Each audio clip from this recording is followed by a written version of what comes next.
Pollen. This is going to be a short part about pollen. Got the video in there so that you can see the pollen being blown off of this car. This is common in North Florida. You get pollen all over the place, but what is pollen? And it says pollen are the gametes of plants. They also cause allergies. So we're going to look at the different shapes that they have as the gametes of plants. When we deal with plants and plant pollen, we talk about gymnosperms. Gymnosperm pollen often can look something like this. This is pine pollen. It kind of looks like a Mickey Mouse hat.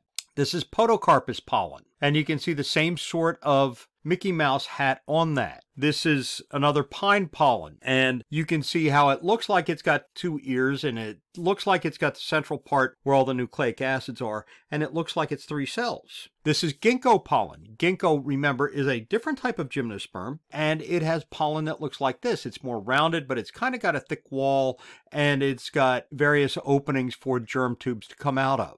When we look at monocot pollen, we can look at things like lilies, and this is the stamen being cut open, and you can see the pollen being produced on the inside. And if we look at it a little bit bigger, you can see how it is reticulate, which means it's got this kind of lacy type texture to it. If you look at it large size, it looks like this. And again, this is lily pollen, and you can see that it's got this reticulate type texture on the outside of it. Very pretty. This is a grass pollen, where you can see that it is totally round. This is dicot pollen, and one of the first things that you see is, in this particular case, it looks like it's got 5 different types of openings. Well, it may not be exactly 5, but what you do see is you see that there's a difference in here. It's more roundish instead of more oval, and it does have specific openings on the outside of it. This is magnolia pollen. Now remember, magnolia is a more rudimentary type plant. It's before the grasses, and you have a pollen that looks like this, and you can see that it looks like it's got a slit in it where it will germinate from. Pollen. They are gametes, single-celled.